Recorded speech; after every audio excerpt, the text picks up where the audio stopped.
ब्रह्मचर्य क्या है? यदि आप शब्द ब्रह्मचर्य का अर्थ ढूंढने शास्त्रों में निकल गए तो वहां आपको बहुत सारे अर्थ मिल जाएंगे। जिस दार्शनिक का जैसा मन किया उसने इस शब्द को वैसे ही परिभाषित कर दिया। किसी ने इसे स्त्री और पुरुष के यौन संबंध से जोड़कर वीर्य रक्षण कहकर परिभाषित किया, तो किसी ने इसे ब्रह्म का चिंतन और मनन कहकर परिभाषित किया। शब्दों से खेलना तो पंडित, कथावाचक और तथाकथित गुरुओं का काम है। मेरी शब्दों से खेलने में कभी भी कोई रुचि नहीं रही। मैं तो बस अनुभव की बातें करता हूं। तो आज भी मैं आपके साथ ब्रह्मचर्य के संदर्भ में अपने अनुभव साझा करने आया हूं। तो मैं जिस ब्रह्मचर्य की चर्चा आज करने वाला हूं वह है वीर्य रक्षण या सीमन रिटेंशन। तो आज हम यह जानने का प्रयास करेंगे कि वीर्य रक्षण या सीमन रिटेंशन का किसी मोक्ष के जिज्ञासु या ईश्वर के भक्त की आध्यात्मिक प्रगति पर क्या प्रभाव पड़ता है। न केवल आध्यात्मिक अपितु विज्ञान और कला के क्षेत्र में भी यदि कोई प्रगति करना चाहता है तो आज हम यह जानने का प्रयास करेंगे कि ब्रह्मचर्य का उस साधक के जीवन पर क्या प्रभाव पड़ता है। इतिहास साक्षी है कि जितने भी महान कलाकार या वैज्ञानिक हुए हैं उनमें से अधिकतर ब्रह्मचारी नहीं थे। लियोनार्डो दा विंसी को भला कौन नहीं जानता। उस इंसान के अंदर कलाएं कूट कूट कर भरी हुई थी। उसने कला से लेकर विज्ञान के प्रत्येक क्षेत्र में अपना जौहर दिखाया। वो महान चित्रकार, मूर्तिकार, वास्तुशिल्पी, संगीतज्ञ, कुशल यांत्रिकी, इंजीनियर तथा वैज्ञानिक था। और जिस मनुष्य में इतनी प्रतिभाएं भरी हुई थी वह ब्रह्मचारी तो बहुत दूर की बात है, अव्वल दर्जे का अय्याश था। उसने अपने जीवन काल में कई स्त्रियों के साथ संबंध बनाए और एक बार तो अय्याशी के चक्कर में मरते मरते बचा था। इटली के शहर फ्लोरेंस में वैश्यागमन की सजा मृत्यु थी और ये महाशय अपने 4 मित्रों के साथ फ्लोरेंस की सबसे मशहूर वैश्या के साथ पकड़े गए थे। सबूतों के अभाव में वो बच गए, नहीं तो फांसी पर लटका दिए जाते और संसार उस महान व्यक्ति को खो देता। तो लियोनार्डो दा विंसी प्रमाण है इस बात के कि किसी भी कलाकार की कला से ब्रह्मचर्य का कोई संबंध नहीं है। जितने भी मशहूर शायर हुए हैं उनमें से अधिकतर अय्याश थे। गालिब को भला कौन नहीं जानता। वह शराब पीता था, कोठों पर जाता था और जुआ खेलता था।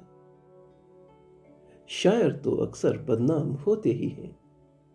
शरीफ आदमी का शायर बनना थोड़ा मुश्किल है।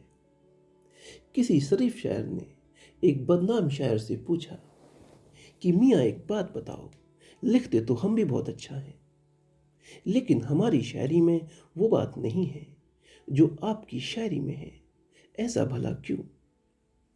तो बदनाम शायर पूछता है, मियाँ शराब पीते हो, कोठों पर जाते हो। तो शरीफ शायर उछल पड़ता है, लाहौल बिला कुव्वत, कैसी बेहुदा बातें करते हो, बिल्कुल नहीं। तो बदनाम शायर हंसकर कहता है, मियाँ शायरी कभी बीवी को देखकर नहीं की जाती। तो कला के किसी भी क्षेत्र में प्रगति करने के लिए ब्रह्मचर्य की कोई भी आवश्यकता नहीं है। तो कलाकार तो अक्सर तथाकथित चरित्रहीन होते ही हैं। किशोर कुमार ने 3 शादियां की और अभिनेताओं की चर्चा तो हम ना ही करें तो अच्छा है।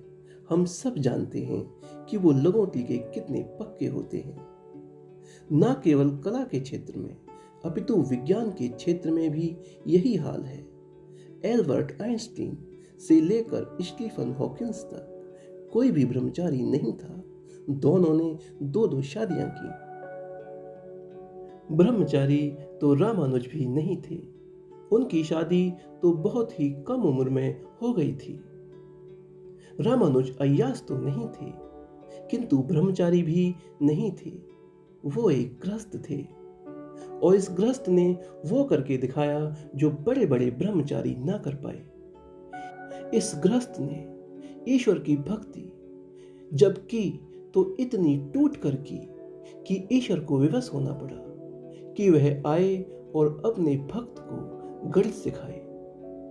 उन्होंने स्वयं बताया कि उन्हें आध्यात्मिक दृश्य आते हैं जिसमें उन्हें गणित के सूत्र दिखाई देते हैं। वो उन सूत्रों को याद करके वापस जब भौतिक चेतना में आते हैं तो लिख देते हैं। और यही कारण है कि रामानुज के लिखे हुए सूत्र आज भी एक रहस्य है।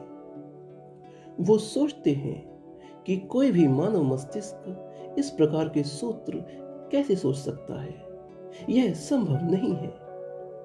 और सच भी यही है कि वो मानव मस्तिष्क से नहीं, वो ईश्वर की कृपा से आए थे। और ईश्वर की कृपा एक गृहस्थ पर थी, किसी ब्रह्मचारी पर नहीं।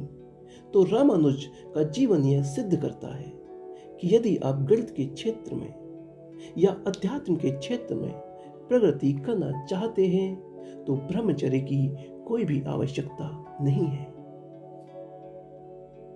और यदि हम इतिहास पर दृष्टि डालें तो ये अध्यात्म की गंगा जिस गंगोत्री से निकलती है, अर्थात हमारे भगवान, वो सब ग्रस्त थे।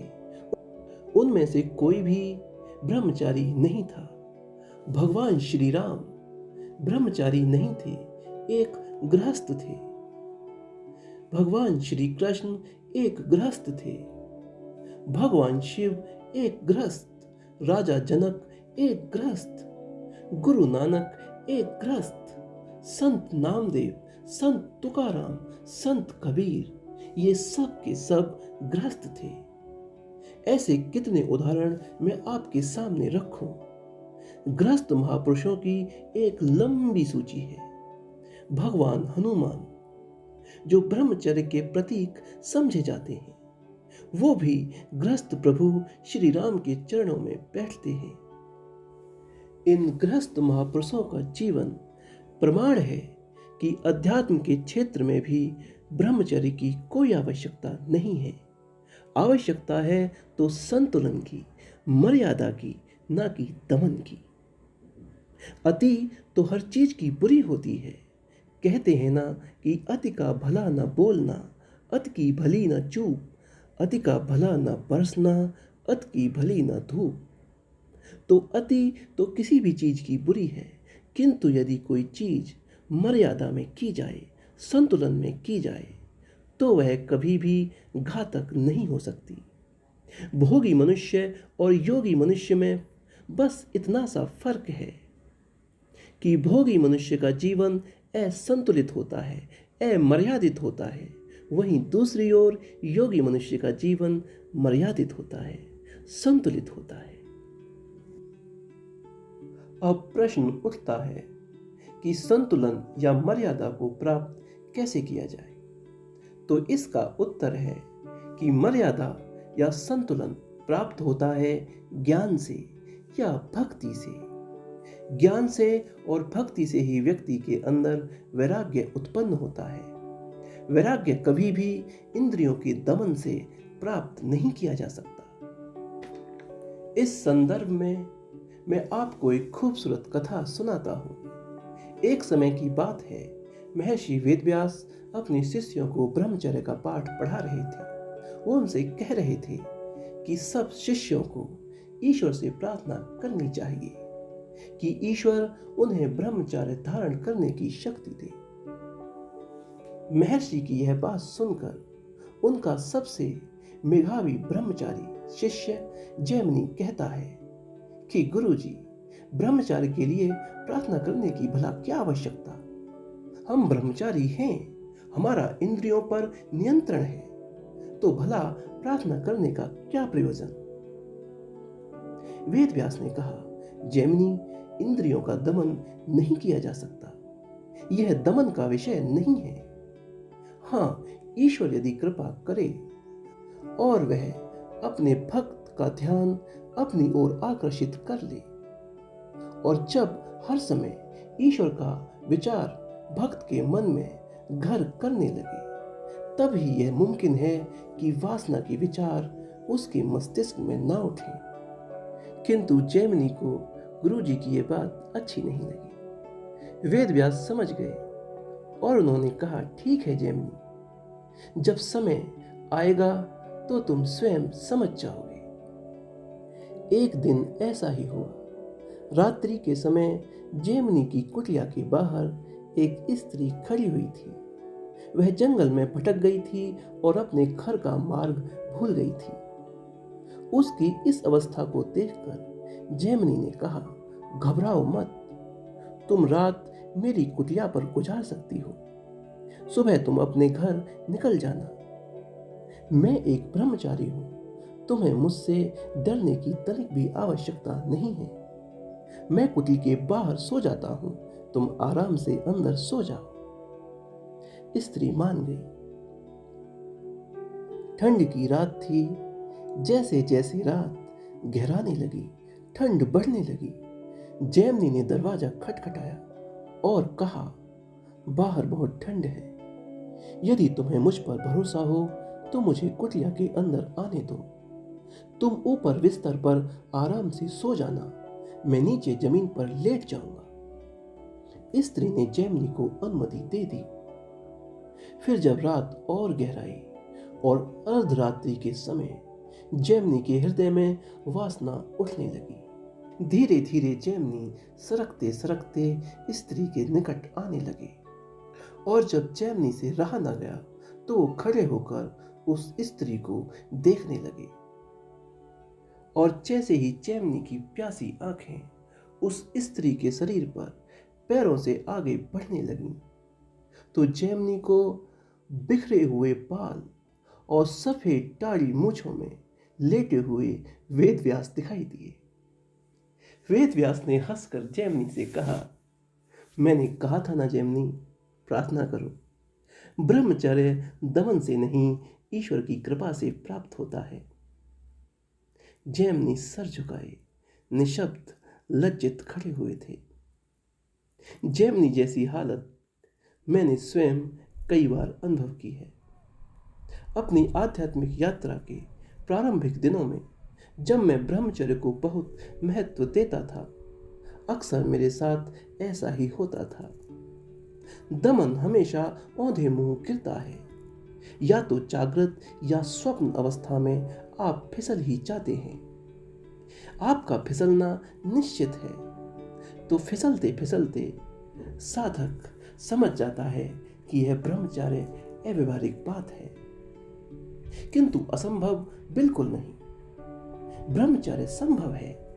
मैं भी यह जानना चाहता था कि ब्रह्मचर्य यदि संभव है तो कैसे। तो मेरे पास जो तरीका था मैंने वही किया। सन 2014 में मैंने ईश्वर से प्रार्थना की कि हे ईश्वर, कृपया मुझे ब्रह्मचर्य की आवश्यकता को समझाइए।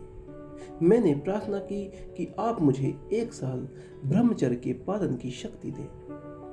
मैं जागृत या स्वप्न किसी भी अवस्था में ना फिसलूं। और वो प्रार्थना सदैव की तरह सुनी गई। 2014 की पूरी साल मैंने ब्रह्मचर्य को जिया और जाना कि ब्रह्मचर्य में कुछ भी विशेष नहीं होता।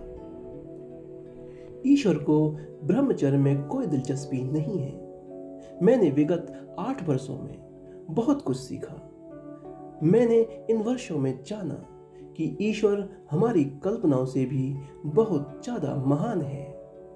उसे भक्त से मिलने के लिए किसी दलाल की आवश्यकता नहीं है। वह भक्त में कभी कोई दोष भी नहीं ढूंढता। उसकी दृष्टि निर्दोष है। उसकी दृष्टि में ना तो कोई पापी है और ना ही कोई पुण्यात्मा। वह हृदय की गहराई से निकली प्रत्येक प्रार्थना को सुनता है। वह अपने प्रत्येक बच्चे से प्यार करता है। उसके प्रेम का मैंने कई बार अनुभव किया है। मेरा ईश्वर मुझसे बहुत प्यार करता है। उसे मुझ में दिलचस्पी है, ना कि मेरे ब्रह्मचर्य में। ब्रह्मचर्य धीरे धीरे स्वतः ही आने लगता है। उसे जबरदस्ती लाने की कोई भी आवश्यकता नहीं है। जब भक्त का मन भगवान में डूबने लगता है तो और सांसारिक भोगों के विचार धीरे धीरे स्वतः ही जाने लगते हैं। और जब भोगों के विचार ही ना होंगे तो भला भोग कैसे होंगे। ये कुछ ऐसे है जैसे नदी के प्रवाह को रोकने के स्थान पर मोड़ देना। विचारों की नदी तो कभी ना रुकेगी। तुम्हारे सारे दमन रखे के रखे रह जाएंगे, किंतु हाँ, विचारों का प्रवाह अवश्य मोड़ा जा सकता है। उसे ईश्वर की ओर किया जा सकता है। तो इस वीडियो के अंत में मैं ईश्वर से प्रार्थना करता हूँ कि वो आप पर कृपा करे और आपको स्वयं की ओर आकर्षित करे। इसी प्रार्थना के साथ अब मैं विराम लेता हूँ।